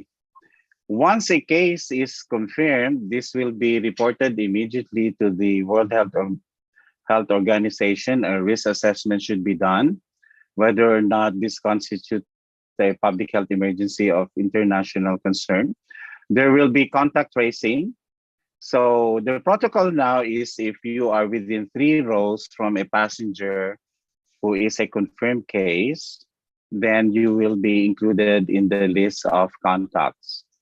And of course, the quarantine procedures will be determined by existing guidelines from the DOH. We anticipate that this will change over time. Right now, the consensus from many countries is that you don't have to be quarantined in which you are actually not going to get out of your home, especially if it's just an exposure. You can do a passive monitoring, active or direct monitoring. And that means you first have to report, and that is through the 1555 or any of the health authorities in your local areas. Then the Barangay Health Emergency Response Team, if you are there trained. But this time, personally, I would prefer the national team to actually do the investigation rather than the local team because of this re-emerging pathogen. Over to you, Raymond. Thank you. Thank you, Director Tayag. Sir, with regards to, obviously, just because of the experience that we have with COVID-19, nahirapan, I mean, medyo natagalan yung pagdating ng mga bakuna. Do you think it will be prudent that we start procuring vaccines for monkeypox in anticipation, and especially it will require pa po FDA EUA or registration po, sir? Okay, the vaccines will be an important intervention if and when there will be recommendations for this. But as of now, kasi Raymond, it is not highly recommended for everyone. Okay, and there's a window period. For example, if that you're a contact of a case, you can give the vaccine post-exposure, but this should be within 4 to 14 days after exposure. After that, the vaccine won't work. And the recommendations right now, straight from the Centers for Disease Control, is a pre-exposure prophylaxis for those handling specimens, for example. Otherwise, there will be an assessment of the contacts whether or not these vaccines will be recommended. This will not be the same like COVID-19, wherein we categorize A1 frontline health workers, A2 senior citizens, those with morbid disease. This is going to be different recommendations. And I know that many would want to get a vaccine. One, there's no supply of vaccine. Even the antivirals are not available. Even the testing are still being configured for the PCR test. Although the outsourcing commercially available, if they pass the RITM's standards, will be an option. So we just have to be informed of what to look out for. We can isolate ourselves if you got that rush. Make sure everybody wears masks. And we have a 3-year drill for wearing masks. And that will actually help a lot. Over to you, Raymond. Yeah, if I may add, Raymond, no? Go ahead, Dr. Kasi the decision kasi to give vaccines, no, to the population. Well, na-train na tayo, no? 'Di ba? Dati yung FDA will always look at the benefits over risks, no? So they will look at the risk of the disease, no? Which in this case parang sa ngayon Western African type, no? So parang mas mababa yung risk, no, of mortality. But at the same time, the risk of the vaccine, no? Yung mga first and second generation vaccines, no? These actually lahat sila live vaccines, no? But the first and second generation vaccines have a higher rates of adverse effects, no? If you compare that to our yung mga pinagdaanan nating COVID-19. So right now yung risks of, like for example, na-mention ni Dr. Tayag, of health workers, no? Those who got exposed, no, kasi they might be incubating now, and if you can give the vaccine, it might prevent the disease, no? So those are the things that our FDA will look at when the time comes. Wala, zero pa nga tayo. Oh. So, Dr. John D, one of the questions here kasi is, syempre, kapag nakarinig ka ng PAX, di ba, parang they're looking at yung mga VIR na drugs if they are if they have a role in treating this. So, comment lang po with regards to the role of acyclovir, ganciclovir for treatment of monkeypox. Yung acyclovir kasi, and well, first yung mga herpes simplex virus, no, varicella zoster virus, CMV, mga herpes DNA viruses yan, no. So yung mga acyclovir, no, ganciclovir, no, nandun sila sa so it it doesn't have activity against pox viruses, no. So it will not be recommended, no, kasi wala siyang evidence, and theoretically hindi rin siya talaga, wala siyang activity, no. However, meron sana yung cidofovir, no, which we don't have in the Philippines. It has activity, but then again, like I said, risks versus benefits, no? Yung Cidofovir, and I've used this in the past, no? Yung Cidofovir actually has high rates of nephrotoxicity. So again, risks versus benefits, no? However, there are, newer potential agents, no, that are being looked at in yung prodrug ng Cidofovir, Cidofovir, and then other agents, no, that may soon come, but again, they're still being studied so that they can be recommended if the benefits outweigh the risks. Dr. Susie? Oh, yeah, thanks. Thank you so much, Raymond. I was just thinking about this, and I don't want you to speculate, but I'm going to ask you to. Ako, kasi for Eric and John D and Merrill, no? So we're seeing a disease that's increasing in places where it has not been seen before. But then travel links have not been established. So what do you think is happening here? I know I don't want you to speculate, but like from a scientific point of view, has there been a time in the past where we've seen something like this that's not spreading because of travel? And it's so what's happening there? So Susie, just a clarification, yung mga cases ngayon sa clusters, ongoing investigation, hindi nila matrace doon sa yung travel route na sinasabi mo from endemic African countries. Pero dahil sa haba na incubation period, there is this sense na matagal na yung community transmission. Okay, so kung matagal na yung community transmission, most likely rin na yung entry is from someone who traveled to these countries na kung saan yung monkeypox virus ay endemic. For example, we have to just learn sa history ng monkeypox sa Amerika, wala naman nag-travel noong 2003. Pero dahil sa nag-import sila ng mga prairie dogs, nahawa pala yon. So, from animal to human yung transmission. Kaya nahawa, pero wala namang pumunta dun sa may mga kasama pang bata nagkasakit eh. So, wala namang pumunta dun sa African country. Kaya lang yung hayop galing nahawa yung mga prairie dogs. Kaya yun, yung pinakita ko kanina, yung cute na pamilya ng mga squirrels. Okay. Yeah, John D, what are your thoughts on this? Yeah, it's very complicated, no? Kasi nga like for example, yung walang evidence of travel, no? Pwede din kasing dun sa sa animal side yung original na kung bakit pumasok sa country eh, no? And then afterwards doon na yung contact with animals, no? And eventually baka may konting human contact.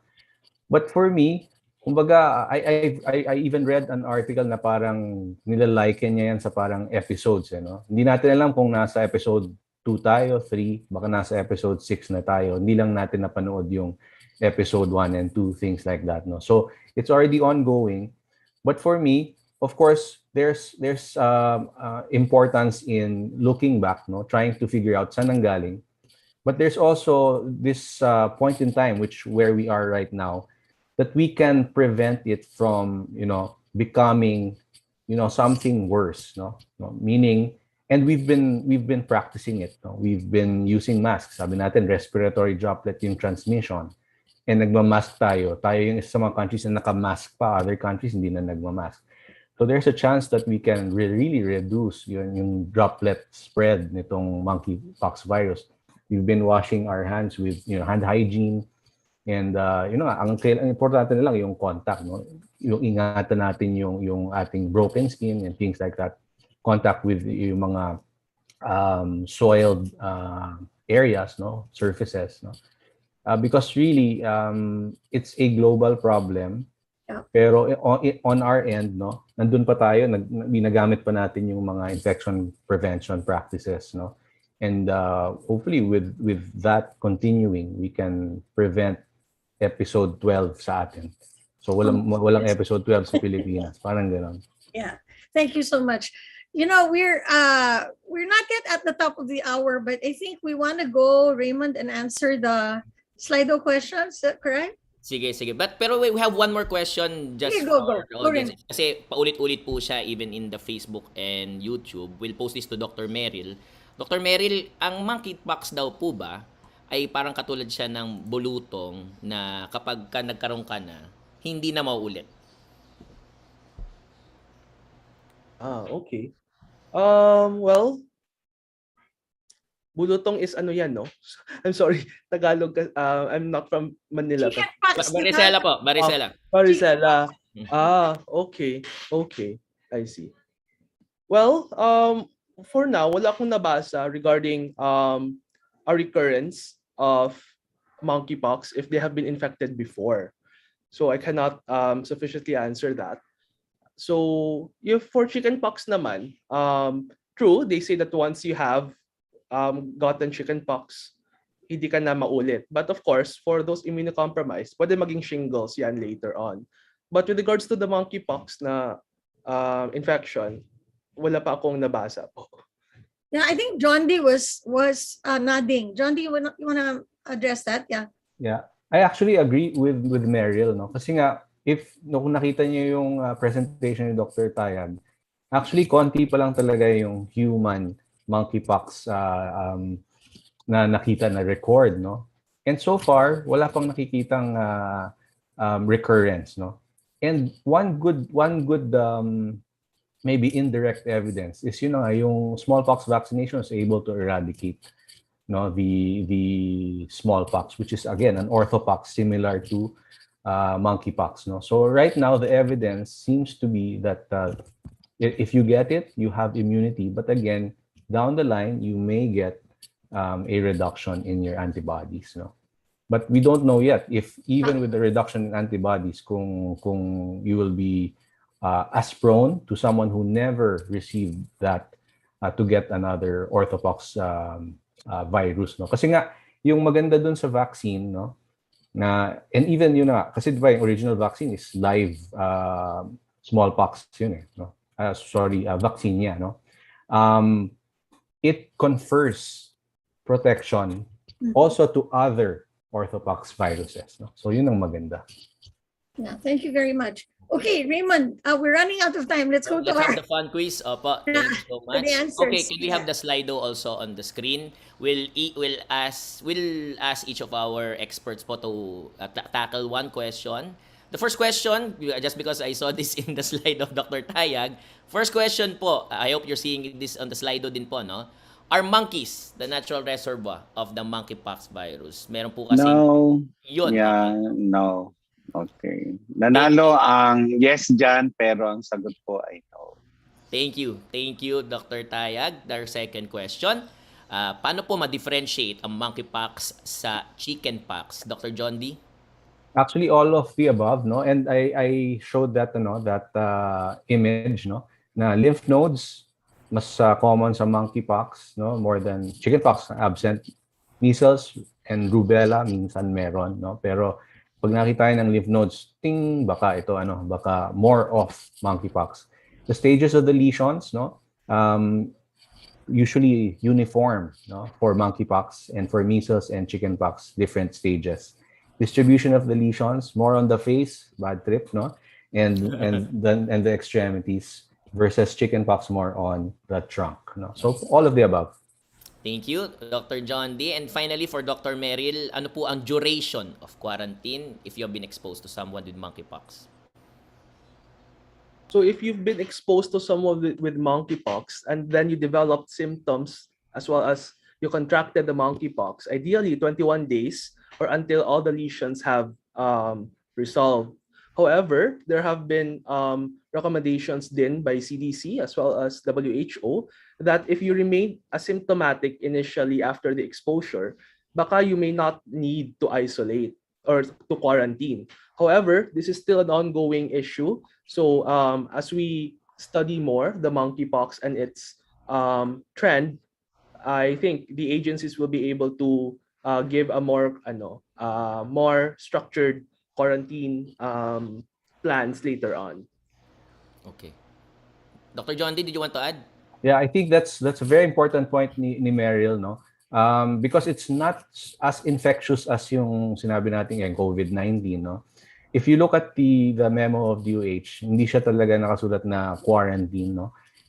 It's really more of we will need to observe you, no, for 21 days, and you yourself will need to observe yourself for the appearance of symptoms, no. Pero I'm not sure kung DOH will do the same surveillance. I mean, same quarantine type that we did in COVID, no. Maybe Dr. Tayag has additions to that. Okay, the main thing about this quarantine and isolation to remember is that we quarantine the exposed, we isolate those with illness or with signs and symptoms already. For monkeypox, unlike in COVID-19 where there are asymptomatics, and so therefore in monkeypox, the high suspicion that these rashes may be compatible with monkeypox takes time to observe, and so therefore we should have the diligence, especially if we just came from abroad, whether or not it's from the countries where monkeypox is endemic, to observe ourselves for 21 days. But what's different is that you don't have to stay at home. Quarantine doesn't mean only staying at home. Quarantine means actually monitoring your signs and symptoms, and as much as possible, okay, prevent further transmission, but making sure when you detect the rashes and you suspect what, you report and notify the DOH immediately. 1555 is one of those numbers you should actually write now so that you can report this. Over. Dr. Raymond, parang gumagalaw pa kanina yung yung mga numbers. May nag-change pa ng answers. Well, that's good. That's good because we really want our community to, to really internalize. So they like to do this anyway. So thank you so much to our speakers. We really learned so much from you, and we are going to do a quick evaluation, and that will give you a minute or so to formulate a very last message for a parting message for our audience. So Raymond, let's do our evaluation poll. Thank you, Dr. Susie. This is a 5-question evaluation poll po, no, na 4-point Likert scale. First question, panelists demonstrated thorough knowledge of the topic. Second, panelists were well prepared and organized. Third, panelists spoke clearly and audibly. The fourth, panelists used appropriate language, technical medical jargons adequately explained. And finally, panelists contributed to new perspectives and knowledge on managing various key health issues. So we will not be closing this evaluation poll. Wala po kaming, again, a reminder, wala po kaming hiwalay na sinisend or sinishare po na evaluation poll. Ito lang po yun. So we hope you'll be able to input your comments din po and how you found our webinar for today as we move on to the final messages from our speakers. Yeah, thank you, Raymond. I love all those floating hearts. They're so cute. Meron pang ang cute nyo. Thank you so much to our community, no? And I know that this is really helpful for our speakers. Okay, so we'll start with Dr. Merrill. Merrill, what are your parting words? So the recent years with the COVID-19 pandemic has made us become more attuned to our bodies as well as our environment. So with this looming threat of another pandemic, I think we just have to continue being vigilant and careful and continue being observant to our bodies as well as our environment, keeping ourselves and our families safe. So I guess this is my message for everyone. Thank you very much, Dr. Merrill. Let's go to John D. John D, what about you? Yeah, my message is praktisado na tayo, no? We already have the tools and we've been performing and using these tools. Masking, no? Hand hygiene, keeping distance sa mga hindi natin masyadong kakilala, no? All of these will continue to help us, no? Second, no, yung monkeypox is not as infectious as COVID, no? Kung dati yung COVID nakakahawa, isang tao makahawa ng 3 to 5, ngayon less than 1. So halos minsan hindi pa makakahawa ang monkeypox. Lalo na pag tayo ay nag-mask, nag-maintain ng physical distancing, contact precautions, things like that. So mas lalong bababa yung reproduction number or yung chance na makahawa yung monkeypox.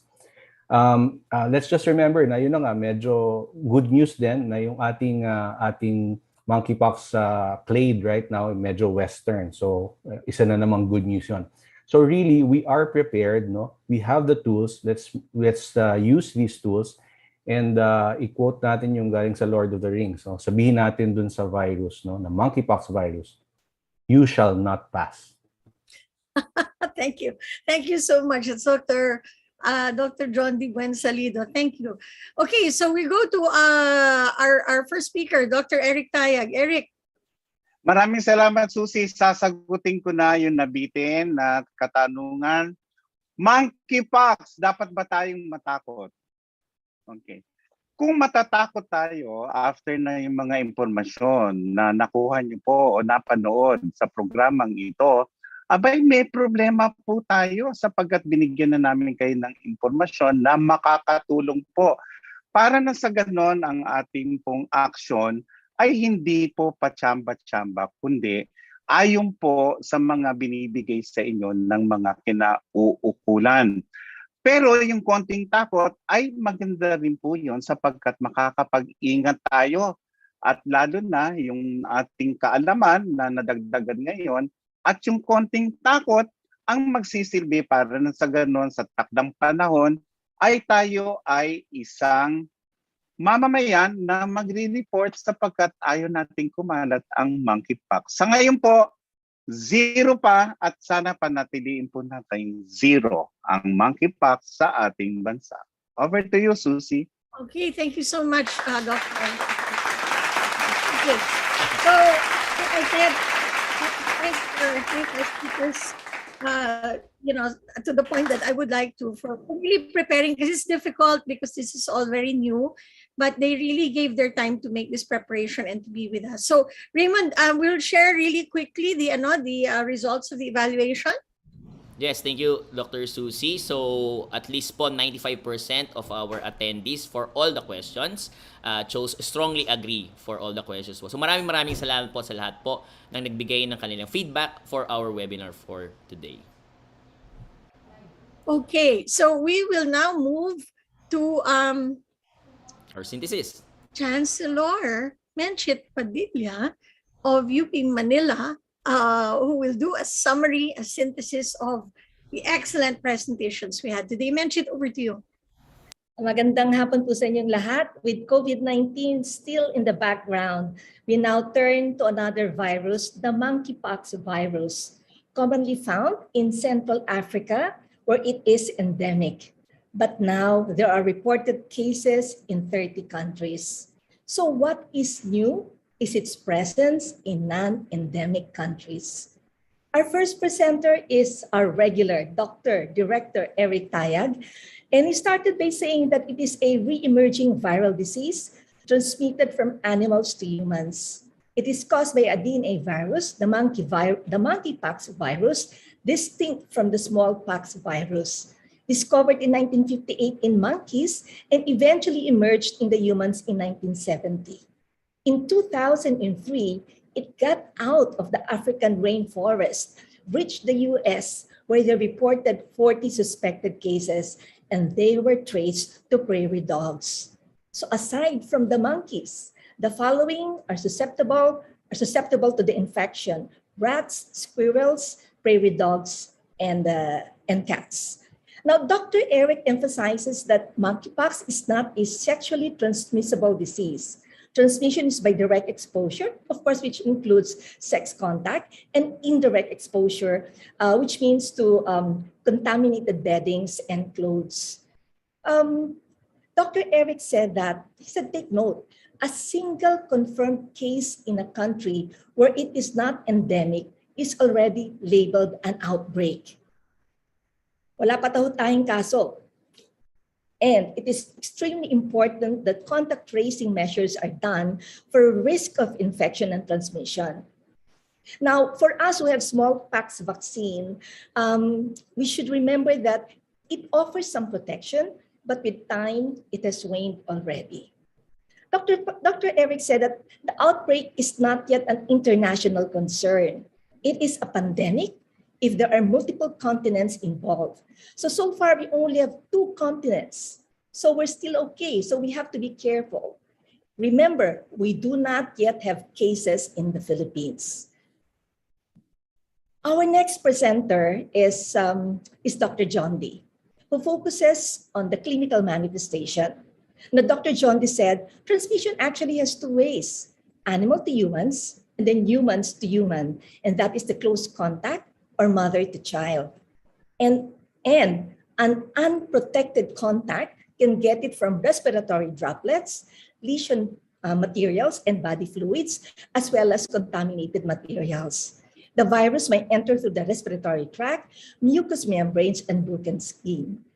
He actually talks about the disease progression from the incubation period, wherein there are no symptoms, anywhere from 5 to 21 days.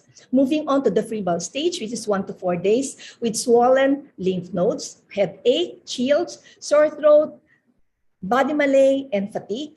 And that is the time when there is a virus in the blood. The next phase will be the eruption of the rash, which actually stays for 2 to 4 weeks. And please go back to the replay and take a look at the pictures of the macule, papule, vesicle, pustule as the crusting. And lastly will be the recovery, which takes from days to weeks. Dr. John D reiterates, it can affect anybody. There is no sex preference. Now, he actually had an extensive discussion on comparing the monkeypox, the chickenpox, and measles. And he warned us, he actually warned us that there is actually no treatment, so we've got to be careful. And treatment is supportive and symptomatic. So I urge you this time again to watch because he has very detailed advice. And to name some, the external cooling for the lesions, the cool damp cloth on the lesions, medications for the fever, and of course, many more. Now, there are many complications. So once you have the monkeypox, there are complications, and we just have to be aware. Anywhere from bacterial infection, abscesses, pneumonia, encephalitis, and so on. So because of the length of the disease and the extent of isolation that one has to undergo, he actually emphasizes the role of providing psychological support because of the result of excessive scarring and the isolation of 21 days. There is an extensive clinical care guide wherein he talks about the many things that you can actually anticipate in a case of a monkeypox. Now, towards the end, he showed how to collect the sample, and I think this is a good review for all the health workers in the audience.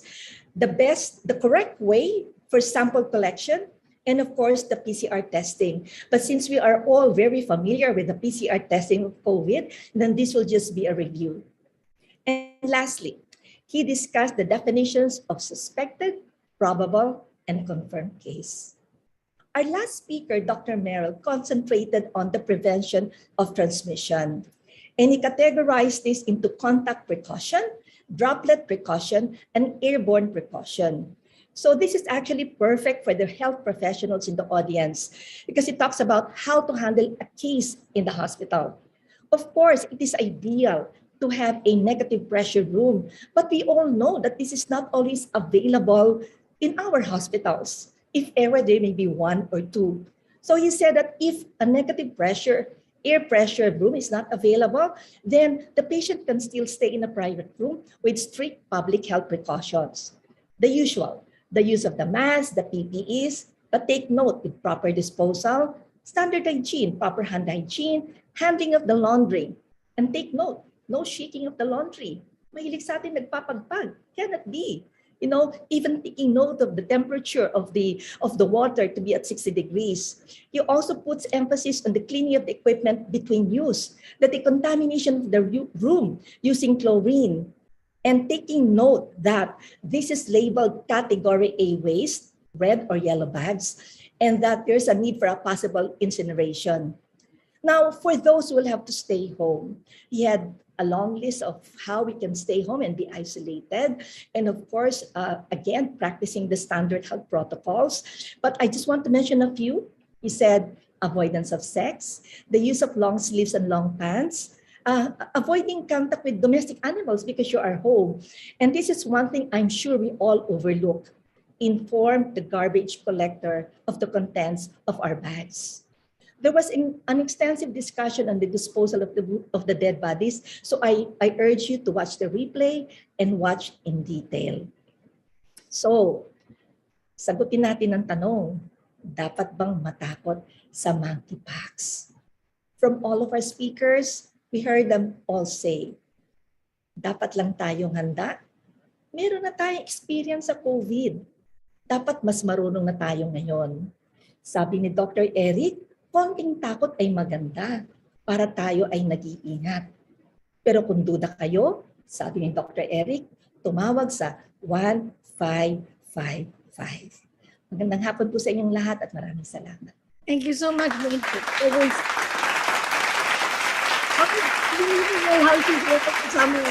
Okay. So thank you so much. Thank you so much, Chancellor Padilla of UP Manila.